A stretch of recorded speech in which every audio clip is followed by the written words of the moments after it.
Welcome to everybody today. We are excited to be together for this lunch hour. And just a reminder, the idea of a lunch and learn is that you could sit there if you've got your lunch, eat your lunch, spend about 30 to 35 minutes going over content. And then we really open it wide up to not only just answer questions, but talk about some of the ideas that come in. So feel free to think about your organization, your board, and the committees that you're thinking about doing. And we want to give you a good chunk of the time to be able to talk through some different things. So off we go. So first of all, I do want to give a shout out to this quarter's sponsor. We've really appreciated the partnership that we've had with Bob Brown. He's done a phenomenal job with lots of different nonprofit organizations in that area of legal aid. And so please feel free to reach out to him. He's the one in this quarter that's made all of these training freely accessible to all nonprofit leaders like yourself. So we just want to say thank you to Bob as we get started today.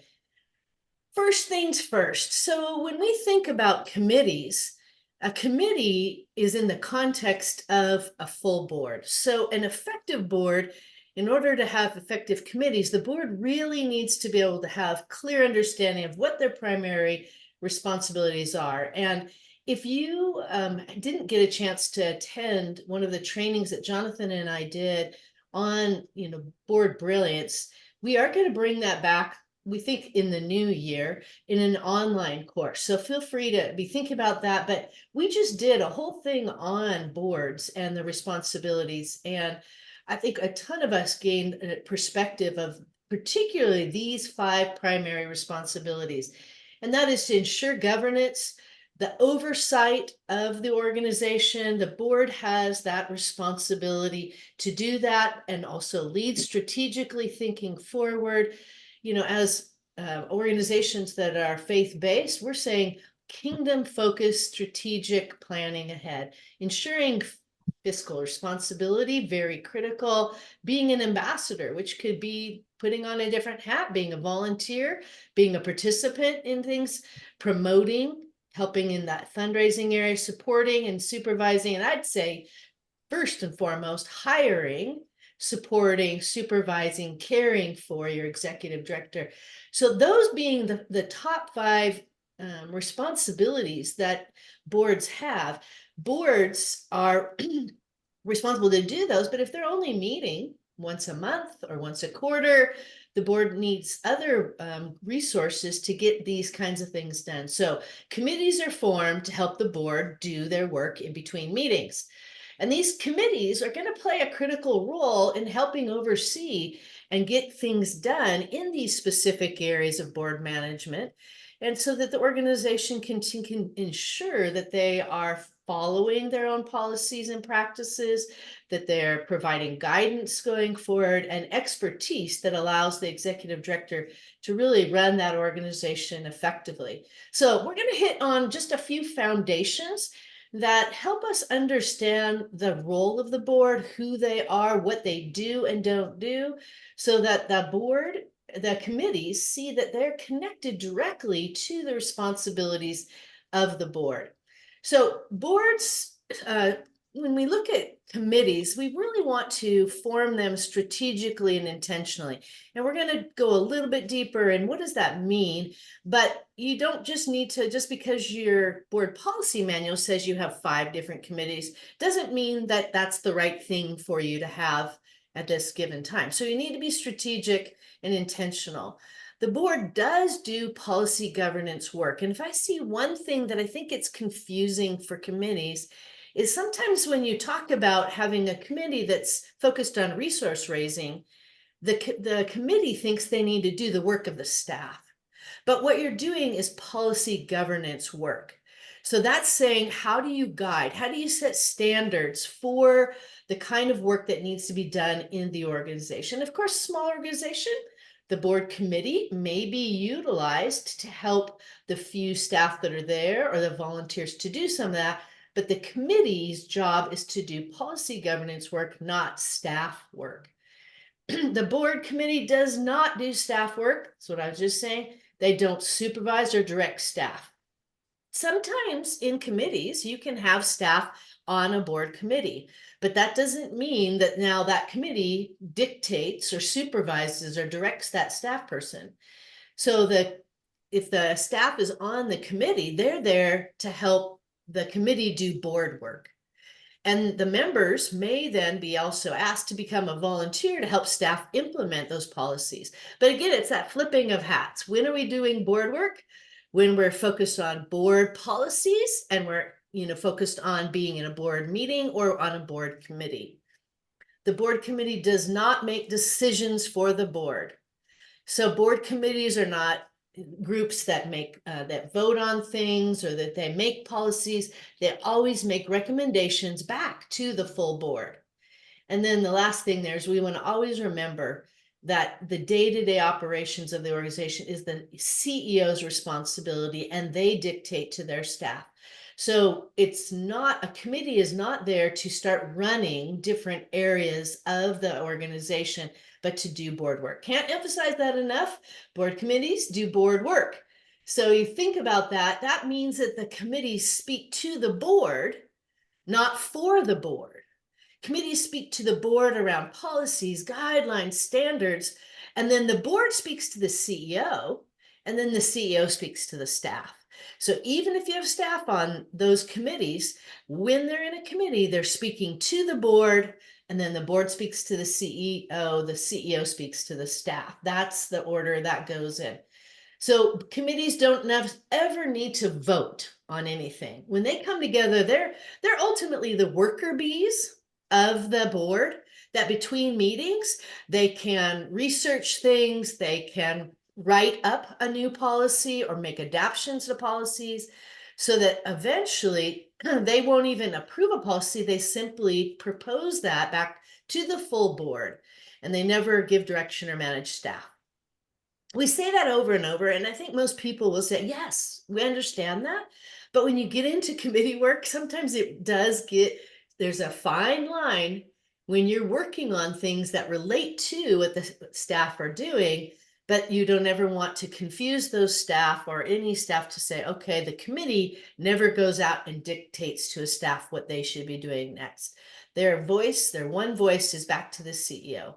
The committees will research, review, propose, monitor policies, summarize reports. That really is big in a finance committee, is that you would look at the balance sheet or the statement of your position statement report, and then you summarize that back to the board. So they're looking at reports, and then they make action recommendations to the board to take action. So that's just a little bit of clarity of what the board committee looks like and what they do and don't do. But when you go to form them, 6 simple steps, just want to highlight. The first one is what I mentioned before, is that you need to determine what committees do we need now. So when you're thinking about what committees are necessary, you always want to start with your bylaws and your board policy manual. If you don't have a board policy manual, that's fine. Everyone does have a bylaw. And usually in Article 3, there's something about board meetings. And near the end of that section, there's commonly something about committees in there. So go back, read what your bylaws say about committees. They often will say that we have these ongoing, or what they might call standing committees. Doesn't mean you have to have them all, but you need to look at what you've said in there. Bylaws are typically updated often, but if you haven't looked at them in a long time, you may need or want to update them to identify some things around committees. And then identify which of the committees that have been listed are actually needed at this time. For smaller organizations, if you have 3 to 5 people, doing a committee might feel very overwhelming. The one benefit of a committee is that you can bring non-board members on to that committee, which we'll talk about in a moment, that could then give you capacity to do more. So think about, if your board is supposed to be doing these responsibilities, where can committees help get work done in between? What are those most important ones? Determining if you have the capacity to develop the committees that are listed. So if you've only got a few, you may not have all 5 committees. That's a lot going on if you have 5 to even 7 board members, but you may want to have 3, maybe even 4 of those committees that are there. But decide what is your capability and capacity as a board to manage those committees. And then if you have a board policy manual, usually there's committee information in part 3 where it talks about board structure and process.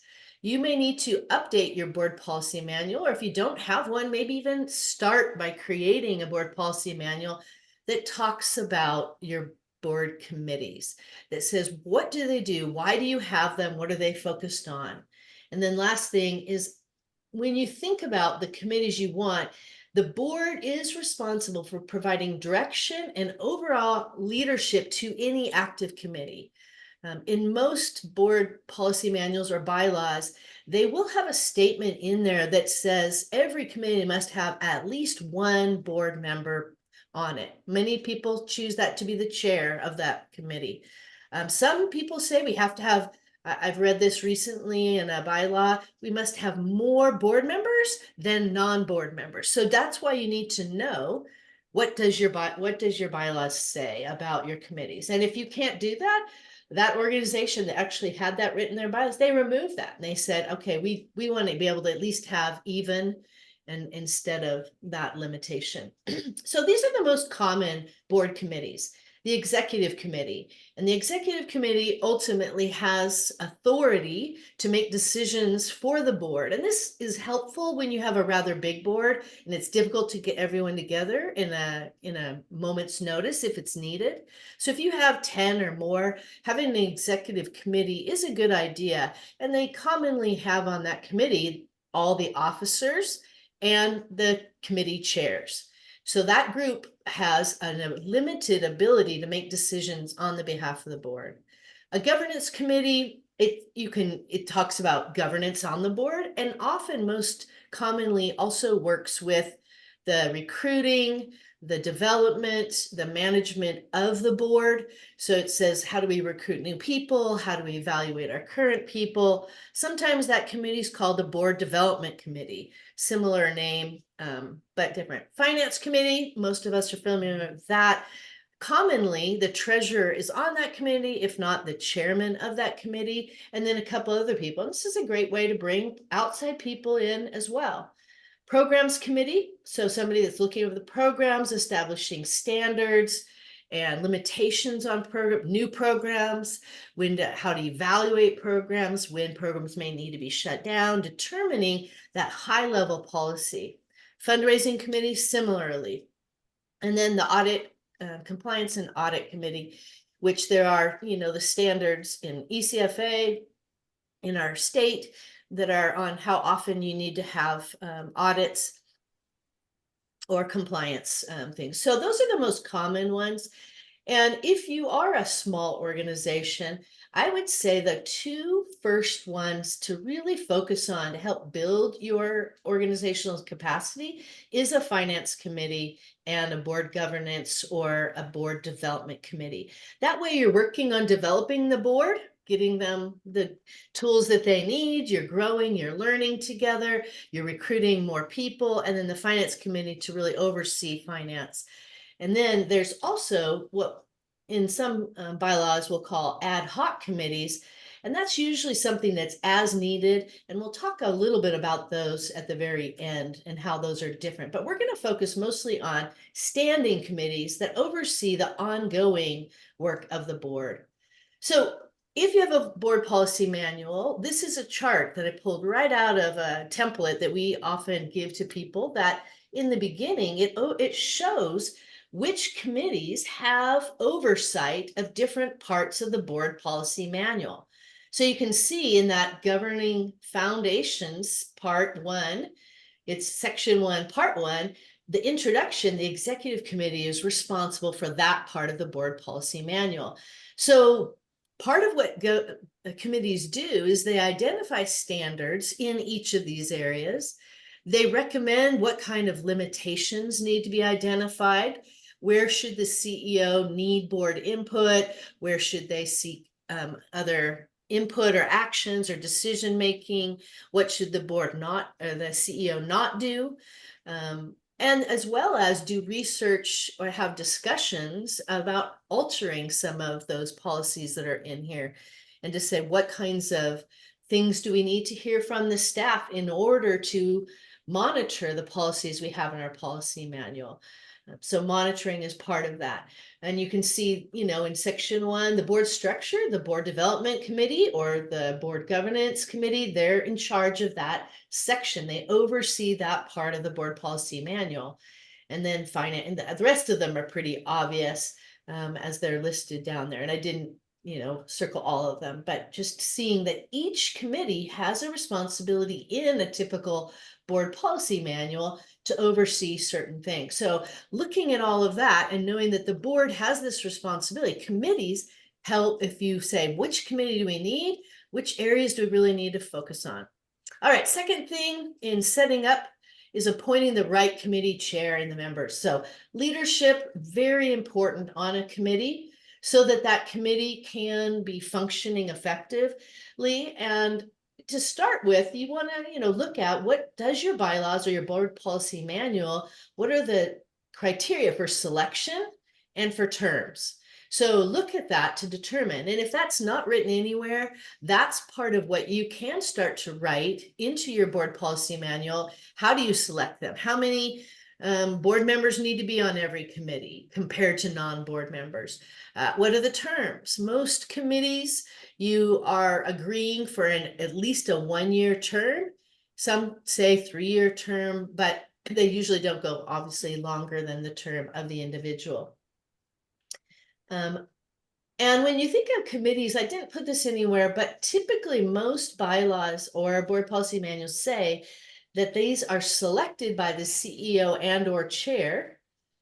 The individuals are selected and then they're agreed upon by the board. So that's even one thing that in your board policy manual, you can clarify, how do we select them? Who gets to choose them? Selecting strong leaders for the committee, that's why in a lot of board policy manuals, they choose that it is the board chair alongside of the CEO that does that selection. And most often that is a board member that is a chair for those. That is really important to think about conflicts, to think about what who has a leadership role, who has the background in that, to determine that chair position. And then also consider, who are the right non-directors that you want to bring them on.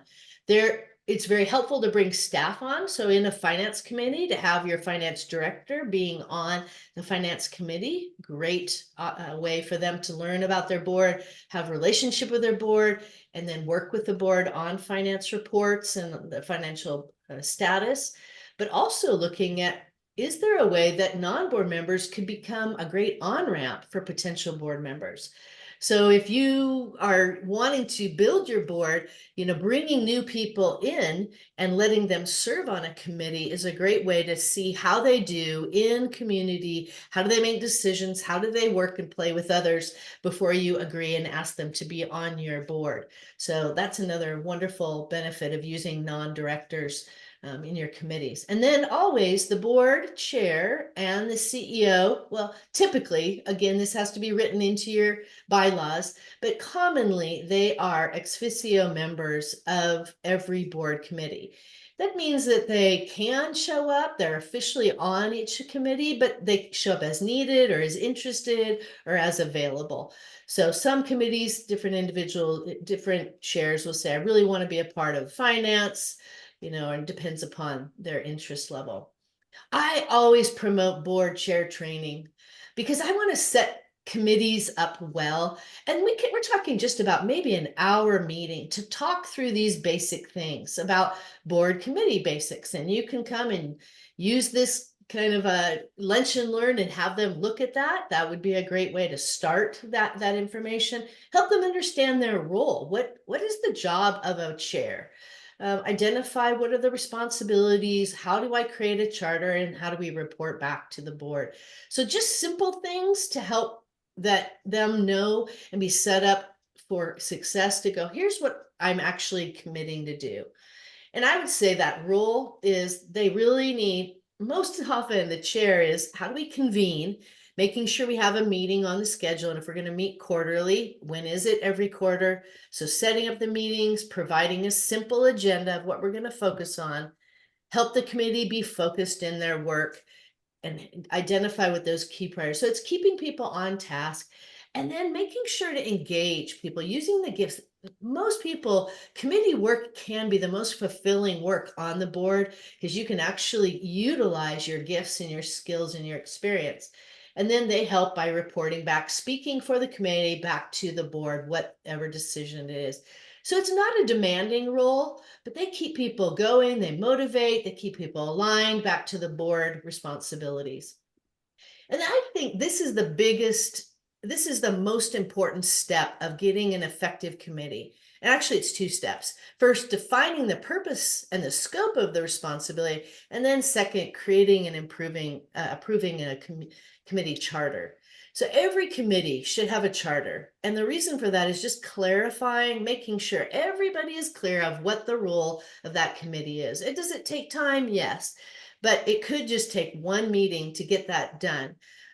To start by defining the purpose and the scope, the board really is responsible for defining that purpose and scope.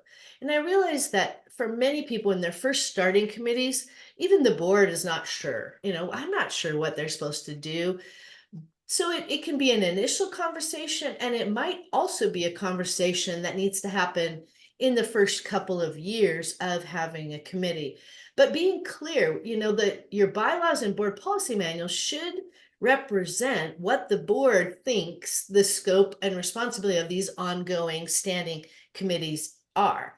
That those are listed in that. When you're first developing it, you have to talk it through, and then you can update those sections as needed. So in that first year, you kind of are figuring out that role. The board should have a voice in that and a responsibility. The committee then goes and takes what the board has said and creates a charter that helps them understand what are our priorities. And they then repeat back to the board, here's what we heard you say, here's what we're supposed to be about, and then here's the things we think we're going to be working on. And that helps make sure that the board and the committee are in alignment in what the responsibilities are. So creating that committee charter helps everybody be clear about what our purposes or responsibilities are, and ultimately gets approved by the full board. So one of the things we have on our website is a template. It's just a discussion sheet that really goes through these kind of questions. And I love doing this as a first committee meeting because most of us don't know when we start our committee work, what are we supposed to be doing? And so we have on there not only a template, and I will back up and say we also have a sheet on there of a commitment, because if you're bringing people outside of the board onto a committee, we have a one-page a template for writing out your commitment to serve on this committee. So you can go on our website and get that template, modify it as you want. But that way, everyone that's on the committee, board members, staff members, and non-board members all have agreed, here's what we have agreed to do. So that's a good tool to use. But this discussion sheet template gives that committee an opportunity to talk through and clarify amongst themselves what's the purpose and responsibilities. Now that information should be in the bylaws or in the board policy manual, but sometimes we're forming it. So we talk about what do we think is the purpose and the responsibilities of our committee? How will we assist the board in making good leadership and governance decisions? How are we helping the board? So talking that through, reinforcing, we're supporting the board. How will the committee know that we're doing a good job? What are the evidences of success? How often should we meet? Some committees meet monthly. Some committees meet quarterly. Some committees meet annually. So if you're in the audit and compliance committee, they don't always have to meet on a quarterly basis. So there are different timeframes. How will we evaluate our effectiveness? So these are it's a discussion that really builds that commitment level, that buy-in, I'm engaged, and we're talking this through as a group. And then in that discussion process, it should really lead to building a charter. And we do have a template on our website.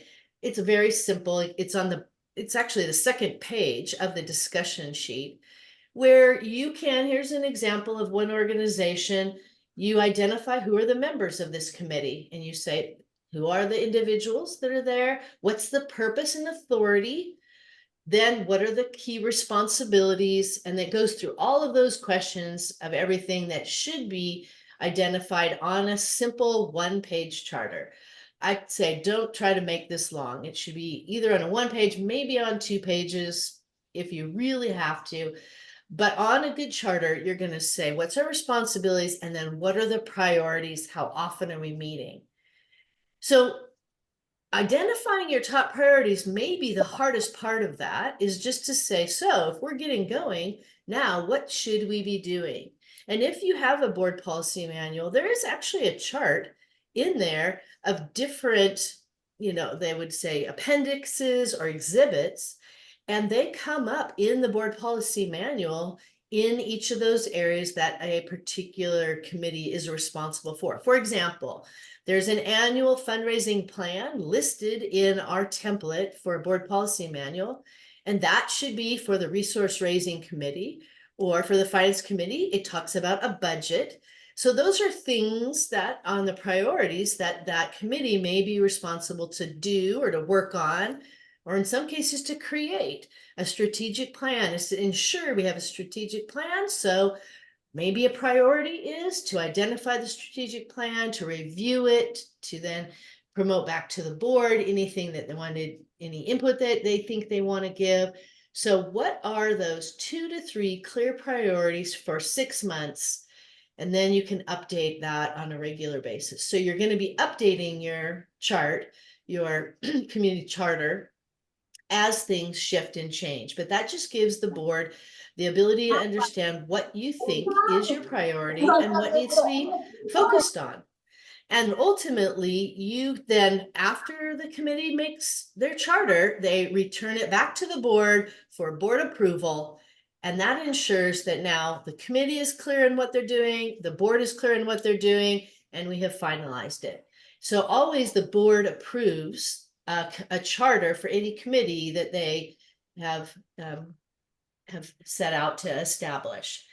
Number 5 is establishing clear reporting. And I'd say reporting just needs to be super simple, nothing complicated. In fact, I like to say 1 paragraph if you really are just doing ongoing work, 2 paragraphs if there's something that you really need to share, no more than a half a page. And if you have attachments, let's say you have on a board development committee that you say, we have developed a board profile, and you want to attach that to show it to the board or to get board approval on one of your fundraising plan, getting board approval on it.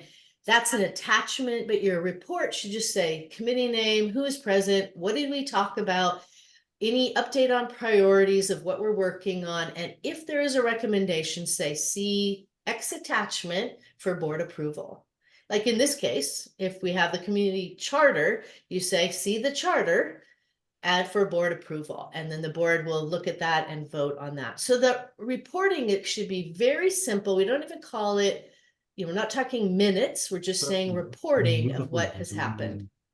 Okay. So community success equals board actions. So when you think about, what that reporting is to be done, if you go, well, how do we evaluate our success? It's when the committee is doing the work in between meetings. We're updating policies. We're providing information that the board needs to have a very informed discussion. So you may say to the finance committee, we need you to go back and look at a certain part of the budget that we don't understand, we want to know more about, and then bring back that information to the board so we can have a discussion. Provide research on a topic. A lot of people do this, particularly if they're trying to grow their program in a new way. They want to research a topic, they send it to a committee to do. Create reports or tools for the board. Reviewing staff reports, policies or practices. So one of the things people often will do is, well, annually or every 3 years, they will review the HR policy handbook that is in the staff. The board reviews it once every, depending upon what your board policy says, maybe once every 3 years. So that could be done in a committee, and then you share that with the board. Here's what we reviewed, here's what we found. We have a recommendation for them to look at X policy in their policy manual. And then the last thing there is provide expert recommendations for informed decisions. So a lot of expertise on committees, that you're bringing in outside people to have expertise, so you provide that information back to the board. So that's committee success. That's when you're evaluating your success, is saying, are we helping the board do board work? Are we making sure that the board is doing their work? And if so, annually, we should just do a little bit of one of our meetings and go, how are we doing? A little self-evaluation. Do we feel like we're maintaining the role that we've been given? Are we helping the board be successful? And then the board chair and the CEO should also be looking at our committees and evaluating their effectiveness and giving feedback back to those board chairs as to how they can be more effective. So just monitoring and evaluating the effectiveness helps us. Just a couple of words on running a fulfilling board meeting. The whole idea here is having good communication from the start is really important. And it's just scheduling meetings, having a good way to, get together, having a simple agenda, making sure documents are shared and we have very clear, focused priorities and work, and that making sure everyone's hearing from each other and we're utilizing the expertise we have. Because if you've got good communication, if you just bring the right people to the table and they know what we're talking about, then what happens is you get focused discussions and you keep people on track, that they're focused on strategy, they're focused on what the board should be doing, and individuals can really make a significant contribution. And this is what you want people to say. If you're looking at your committee meetings and you're a chair of a committee, you want people to go, oh man, I feel like I'm really contributing something now. Where committees, members, they want to contribute meaningfully. They don't want to sit in another meeting. They want to use their life experience, their great ideas, and they bring new things to the table, and that they'll walk away from a committee meeting, that was a good use of my time. Because if you do that here, then you bring it to the board. Now the board has really focused, expert advice and ideas, and then the board feels like they're actually being useful in the organization. And then don't ever be afraid in that committee meetings is to make sure to assign responsibilities to individuals to do between committee meetings, so they know, hey, you've got this area of expertise, will you do this? And having that clear, next steps, who's responsible for what, that's another thing that the chair can help keep in front of people to do that. So good communication, when you add that to purposeful tasks that the board needs to do something, creates that fulfillment and board effectiveness. That's what the goal of a good committee is. And just the last word on ad hoc committees, task force, and advisory councils. Ad hoc committees and task force, kind of the same thing. Different people call them. They're really, the same idea, just different language. But really, it's a group of people that the board commissions for a very specific task, and there's a clear beginning and an end. And you say, we want you to go research this. It's not an ongoing committee. We want you to work on this. Right now, I'm on a board committee task force that is looking at CEO compensation for a unique reason for an organization, because they have their CEO is a missionary of another organization. So I'm on a task force that has a beginning and an end. Our date of end is in July. And so they brought me into that as an outsider from that board because of my background in working in support organizations and different. So you bring people in with experience, with expertise to get something done quickly between board meetings. And that team works together to get that task done, then makes a recommendation to the board, and then the board makes their own decision. So an ad hoc committee and a task force, same thing. And that usually is in your bylaws or board policy manual, how you deal with ad hoc committees. And then councils, the only thing I want to say about an advisory council is most advisory council are not a team.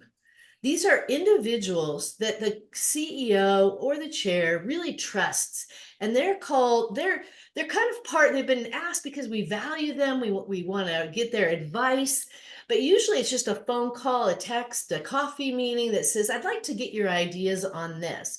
But they almost never meet together. That's very rare for an advisory council to be meeting together if they're a true advisory council, not an ad hoc committee. So it's just another way to identify potential board members or even honor people that have left the board and said, we still want your advice. We'd love you to be on our advisory council.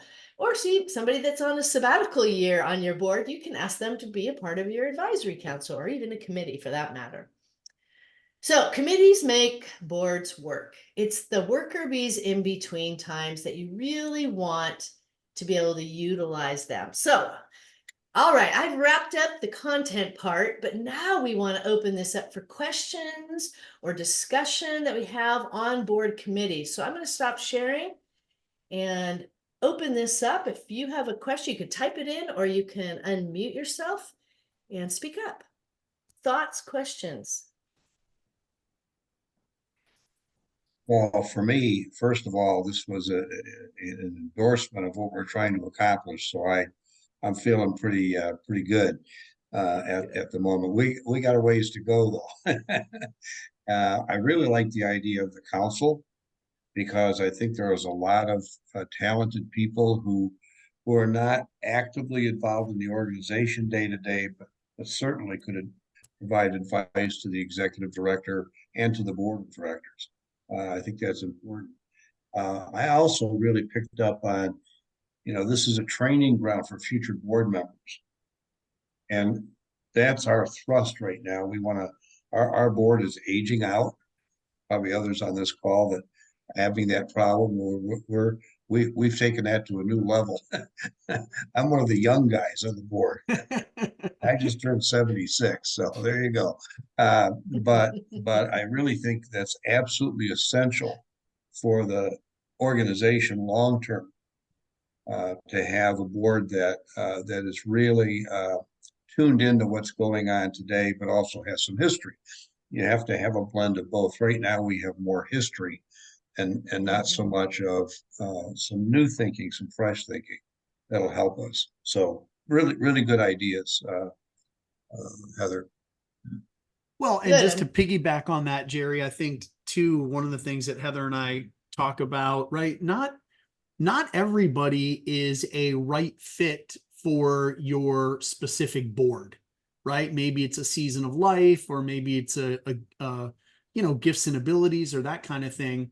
But they might serve a committee in a great way. They might be the perfect fit for a committee.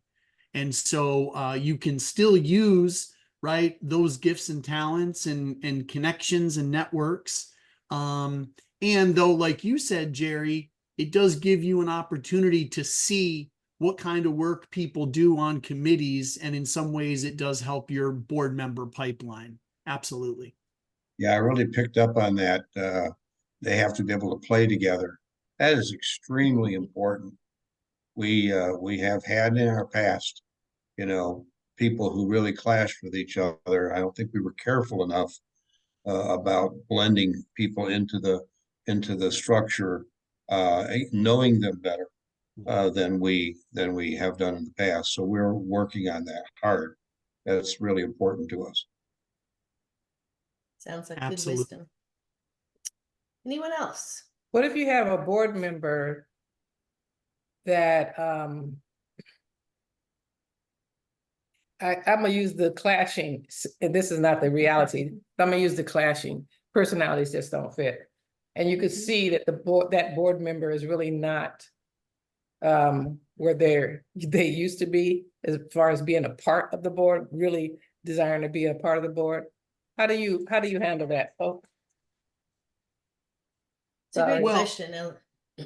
Yeah, Heather, I've got a thought, but feel free to jump in there if you've got something. Why don't you share your thoughts? I was going to ask her a question back, but go ahead. Sure. Well, Eloise, in some ways, in my mind, you just asked two different questions. So if a person is clashing and they're not sure they want to continue to be on the board, that's sort of an easier situation, right? Because that's a conversation and you can figure out an exit strategy and things like that. If they're clashing and they still want to be on the board, then I think probably one of the things I would say is they probably are aware that they're clashing. And so I think right, assuming we've got good relationships with folks here, I think that can be an open, honest conversation. It can start one-on-one with that person to really get a sense of how they're feeling. The truth of the matter is, people are probably frustrated with that person, but that person is probably frustrated as well, right? Maybe they feel like they're not being heard or something is creating the clash. And so to me, I start with a conversation, acknowledging what's happening, and just hoping that that will lead to some open, honest dialogue that will ultimately, lead to a possible solution. If it doesn't, and there are ongoing issues, then that's got to be dealt with, and you can deal with that a number of different ways. You can talk about fit, or maybe the person's term is about to be up, or different things like that. The other thing Heather and I talk about is you really need to have in place a system where you're evaluating the effectiveness of your board. How are they working together? And getting open, honest dialogue about that. And that can help deal with a situation like that as well. Heather?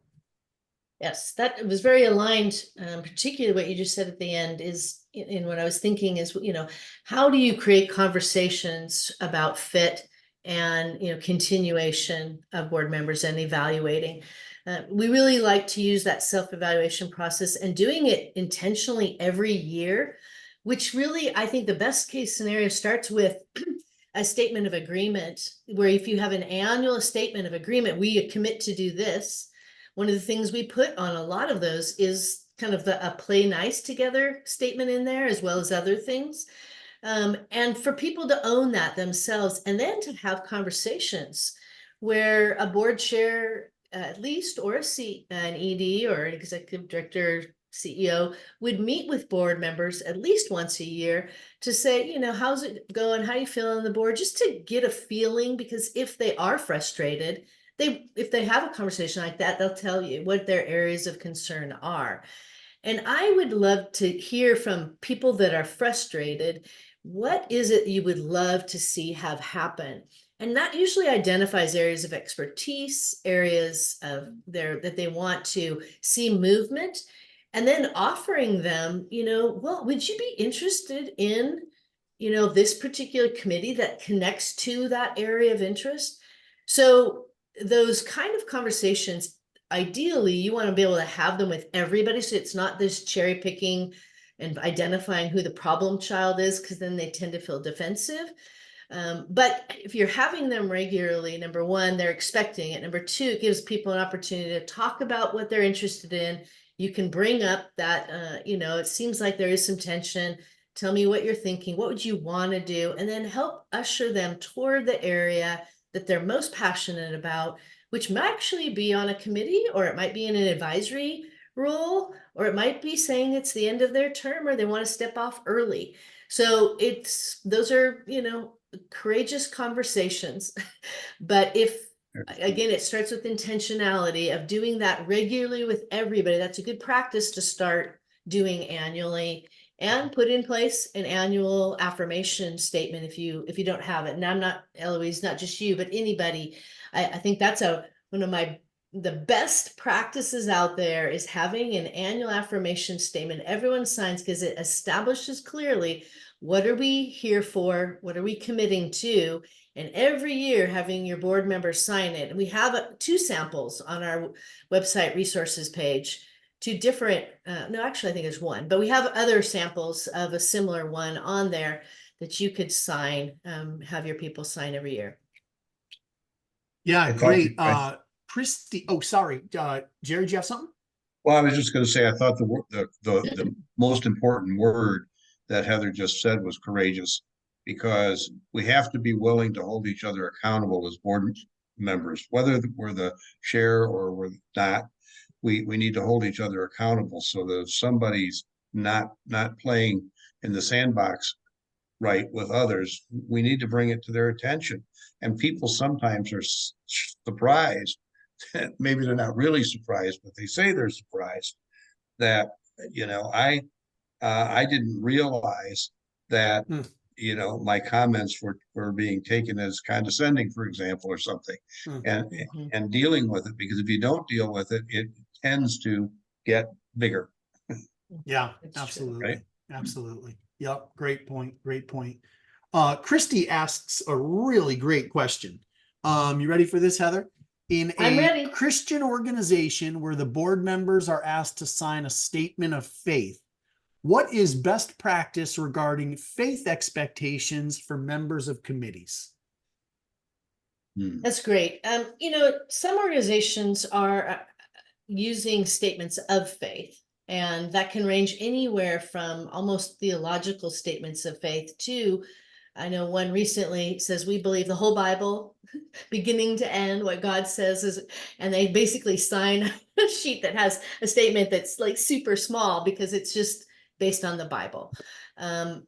But having some context, I was just going to bring up one of the affirmation statements one group just wrote, and they put in it two statements. One is living a life exemplary of Christian biblical principles, and they don't define that, but Christian biblical principles is how they put that. And the second one is demonstrating a lifestyle that's honoring and pleasing to God according to biblical standards.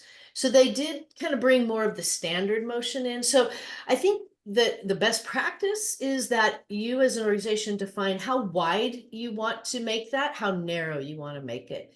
And when you think of what is it, and I love this as an activity for the board board governance committee, is to define, what does it look like to be, what are the characteristics and the qualities that we are looking for as a board profile, in that board profile process, what should everyone act like, be like, those qualities, characteristics, practices.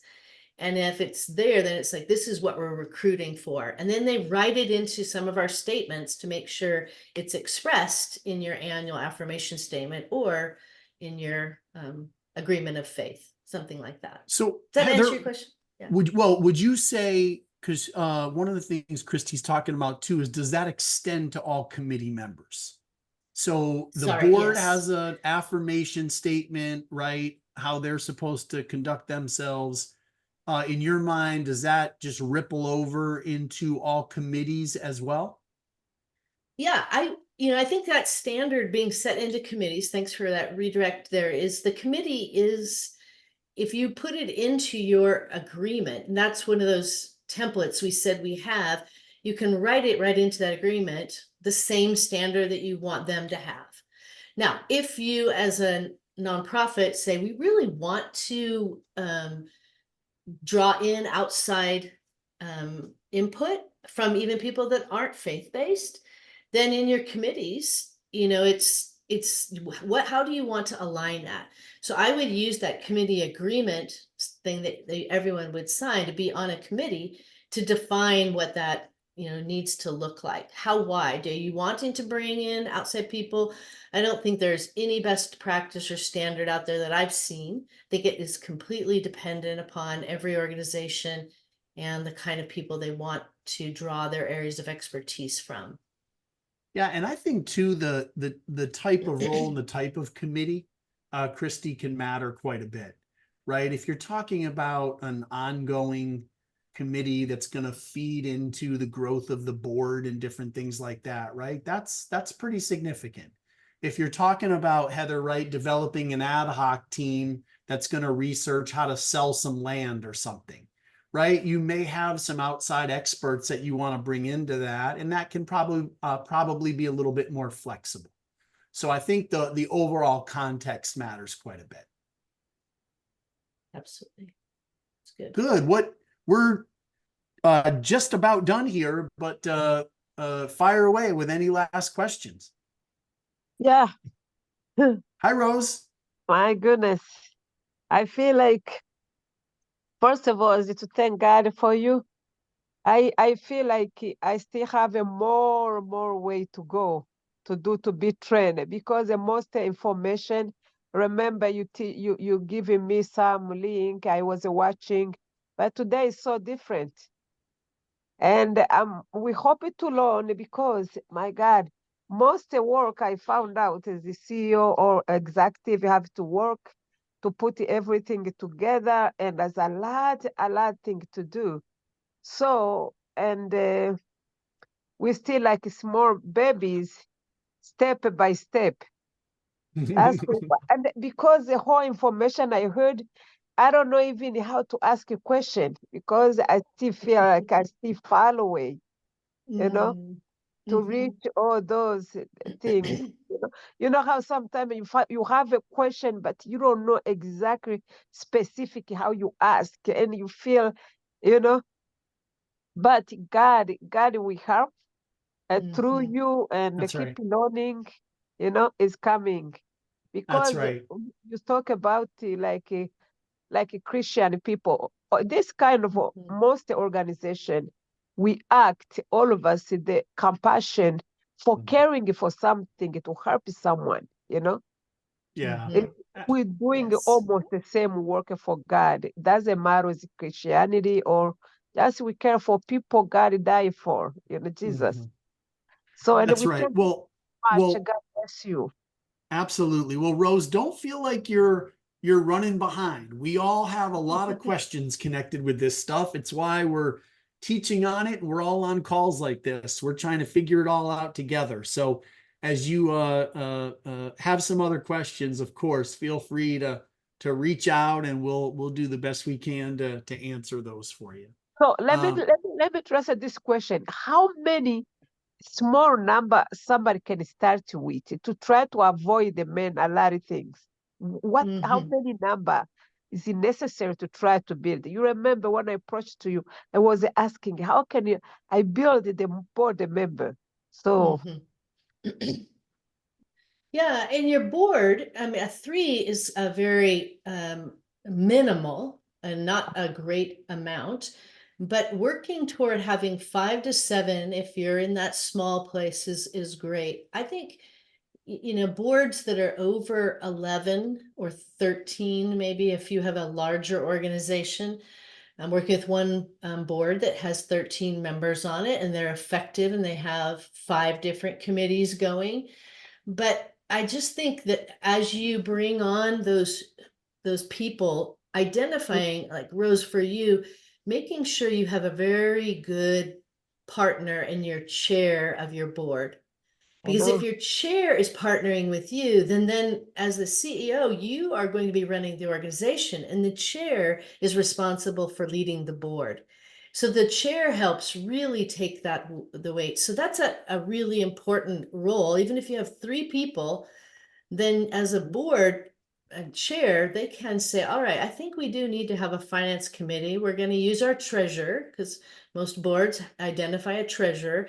And then we're going to look for a couple people outside of the board that can help us. We'll bring on a staff person. So I think 5 is that minimal, but growing to 7 starts to take the weight off of the chair and the CEO, so that the board can have strategic, forward-thinking conversations. So it takes time. Jonathan and I worked with a group that, what did they have? 2, Jonathan, 2 board members when we yeah, first probably, started. yeah. Mhm. And I think today they have, I think, 11. Wow. And that's less than 2 years later. So they've worked at it. They've just taken little steps. Mhm. You can't change things overnight, so you have to be realistic. And now they're in a much healthier position, and a lot of shift has happened as a result of their board work. It's been beautiful. So little steps, little baby steps. Nobody here, pick 1 or 2 things that you can take away and go, I'm going to do that in the next, month to 2 months. And we're glad to walk with you if you need that. Thank you so much. But the other question, manage, we saw like very hard with the financial issue, you know, Mhm. like you cannot use the person is still fighting for his life to make a living. Sometimes to found the volunteer, they are so hard, you know, and then when you give birth to the baby cannot support you yet, Mm. you know. So It's true. that journey to Mhm. build it to be able at least to give it something to the people who are working Mhm. consistently, you know, is the hardest journey one. So Mhm. Yeah. we have to Yeah, fasting and Thank pray. you. yeah, Yes, it's always absolutely. important. Yes. Absolutely. Hey, let me pray for you guys and then we'll let you go. Amen. Heavenly Father, thank you so much for these leaders. Thank you for the work that they're doing, that you're doing through them. God, I just pray that as they deal with certainly challenges as leaders, that you would just lead them and guide them through those challenges. You would light their path and direct their path. And I just lift them up to you in a special way. I also pray, just as everybody heard this content today, Lord, would you just continue the discussion? Help us not to be overwhelmed in any way, but just clarify maybe the next one or two steps that you need us to take, or an adjustment that we need to make.